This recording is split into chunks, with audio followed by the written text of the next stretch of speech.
नीलगिरी के जंगलों में टोनी चिड़िया अपने पति काले कौवे और अपनी सास ससुर के साथ रहा करती थी। उसका पति काला कौवा खेती किया करता था और उसी से वह अपना गुजर बसर किया करते थे। एक बार उसका पति अपने खेत में भिंडी बोता है। अरे वाह, मेरी भिंडी तो कुछ ही दिनों में तैयार हो जाएंगी। मुझे तो अपनी भिंडी को देख करके बहुत खुशी हो रही है। जैसे ही मेरी भिंडी तैयार हो जाएंगी, मैं मंडी जाकर इन्हें बेच आऊँगा और जो पैसे मिलेंगे उससे अपने घर का खर्च करूँगा। मैं अपनी पत्नी और अपनी माँ के लिए नई साड़ी भी लेकर आऊँगा। बहू, बहू, खाना तैयार हो गया हो तो मेरे बेटे को दे दे। तो इसका ध्यान रखा कर, देख सूख कर कितना कांटा हो गया है। माँ जी, मैं तो इनसे कहती हूँ कि अपना ध्यान रखा करा करो, समय पर खाना खाया करा करो, लेकिन ये मेरी सुनते ही कब हैं। इन्हें तो बस फसल की चिंता सताए रहती है, बस सही सलामत फसल मंडी तक पहुँच जाए। हाँ, अगर फसल मंडी तक पहुँच जाएगी सही सलामत, तभी तो हमारे पास पैसे भी आएंगे। हाँ, तो फसल के साथ साथ अपना भी तो ध्यान रखा करा करो। एक दिन काला कौवे के पिता उससे कहते हैं, अरे बेटा, फसल कब तक तैयार हो रही है? पापा, बस कुछ ही दिनों में फसल पककर पूरी तैयार हो जाएगी और हम मंडी तक ले जाएंगे। सही है, फसल मंडी तक चली जाएगी तो हम लोगों के पास कुछ पैसे भी आ जाएंगे खर्चे के लिए। ऐसे ही समय बीतता जाता है। एक रात परिवार के सभी लोग सो रहे होते हैं, तभी बहुत तेज बारिश होने लगती है और बिजली कड़कने लगती है। अरे, इस समय ये बारिश किस मौसम की हो रही है? ये मौसम तो बारिश का नहीं है। अरे टोनी, बारिश तो बहुत तेज हो रही है, कहीं इससे हमारी फसल खराब ना हो जाए। मुझे लगता है मुझे जाके देखना चाहिए। नहीं नहीं, आप मत जाइए, इतनी बारिश में और बिजली भी झमाल रही है। मैं नहीं चाहती कि आप अकेले जाएं। हाँ बेटा, तू अकेले मत जा, ऐसा करते हैं मैं भी तेरे साथ चल रहा हूँ। नहीं नहीं पिताजी, आप क्यों परेशान हो रहे हैं, मैं जाकर देख आता हूँ। सही तो कह रहे हैं तुम्हारे पिता, ये भी तुम्हारे साथ ही चले जाते हैं, दोनों जाकर के देख लो खेत को। हाँ, सासू माँ सही कह रही है, आप दोनों चले जाइए, आप अकेले मत जाइए, मैं आपके लिए परेशान हो जाऊंगी, मैं आपको अकेले नहीं भेजूंगी। हाँ हाँ ठीक है टोनी, मैं और पिताजी दोनों चले जाते हैं। ये कहकर वे दोनों फसल की ओर निकल पड़ते हैं। धीरे धीरे पूरी रात ऐसे ही बीत जाती है, परंतु वे दोनों वापस नहीं आते। सुबह के समय जब बारिश रुकती है, तब टोनी अपनी सास से कहती है, माँ जी, पूरी रात गुजर गई, लेकिन वे दोनों तो खेत से वापस ही नहीं आए। मेरा दिल तो बहुत घबरा रहा है, हमें जाकर देखना चाहिए। हाँ बहू, तुम सही कह रही हो, चलो चलकर देख लेते हैं। वे दोनों भी खेत की ओर निकल पड़ती हैं। वहाँ जाकर वे देखती हैं कि कालू कौवा और उसके पिताजी दोनों का देहांत हो चुका है। ये कैसे हो गया? आप तो मुझे अकेला छोड़ गए। मुझे लगता है ये रात बिजली गिरने की वजह से हो गया, इनके ऊपर बिजली गिर गई। हम तो अकेले रह गए। टोनी और उसकी सास बहुत तेज रोने लगते हैं।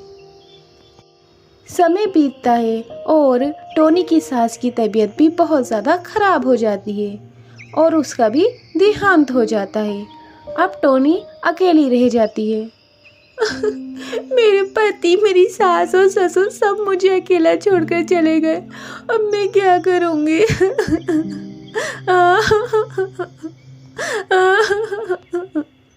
वह एक दिन उदास बैठी होती है, तभी वहाँ पर एक बाबा जी आते हैं। अरे बेटी, तू इतनी उदास क्यों बैठी है? क्या बताऊँ आपको मैं बाबा जी, मेरी कहानी बहुत दुख भरी है। अरे बेटा, बता क्या हुआ? टोनी बाबा जी को सारी बात बता देती है। तेरी बात सुन के तो मुझे बहुत दुख हुआ।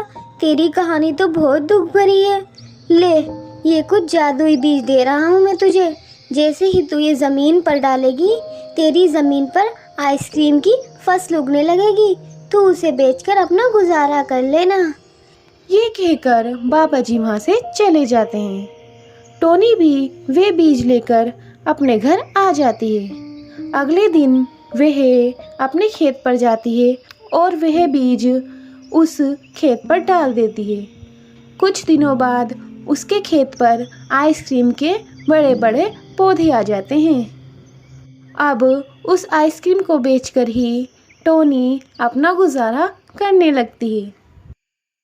एक जंगल में काला कौवा अपनी पत्नी और अपने बेटे के साथ रहा करता था। उसका बहुत बड़ा खेत था जहाँ पर वह तरबूज उगाया करता था। शाम के समय वह तरबूज लेकर अपने घर जाता है और वह और उसका परिवार तरबूज काट के खाते हैं। वाह, ये तरबूज तो बहुत ही ठंडा है। मुझे तो खाकर मज़ा आ गया। सही कह रहे हो जी आप। तरबूज तो बहुत ही मीठा है। हमारे खेत के तरबूज तो होते ही मीठे हैं।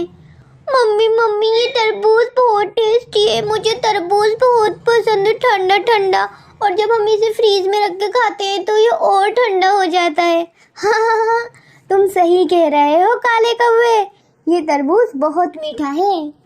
वे लोग बातें करते हैं और तरबूज खाते रहते हैं। उसके पड़ोस में राजू नाम का कबूतर अपनी पत्नी और अपने बच्चे के साथ रहा करता था। देखो जी, वो लोग तो तरबूज खा रहे हैं। हमारे पास तो ज़मीन भी नहीं है कि हम तरबूज या खरबूजे कुछ उगा सकें और खा सकें। तुम सही कह रही हो। मैं तो एक गरीब कबूतर हूँ। बस जो कमाता हूँ उससे खाना ही खा लेते हैं। मेरे पास इतने पैसे नहीं हैं कि मैं तरबूज या खरबूजे ला सकूँ। देखो जी, मेरा तरबूज खाने का बहुत मन कर रहा है। प्लीज़ तुम कहीं से जाकर कल तरबूज ले आना। हाँ पापा, मेरा मन भी बहुत कर रहा है तरबूज खाने का। मुझे तरबूज खाना है। मुझे कल तरबूज ला कर देना। हाँ ठीक है, अगर मेरी कमाई में से कुछ बचता है तो मैं तुम्हारे लिए तरबूज ज़रूर लेकर आऊँगा। अगले दिन राजू कबूतर तरबूज लेकर आ रहा होता है। मेरे पास थोड़े से ही पैसे थे जिसका मैंने ये तरबूज खरीद लिया।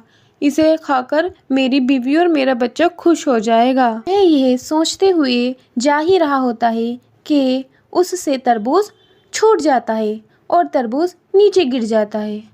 अरे ये क्या हुआ? मेरा तरबूज तो फूट गया।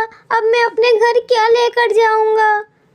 बेचारा राजू कबूतर खाली हाथ घर आ जाता है। क्या हुआ जी? आप तो तरबूज लाने वाले थे।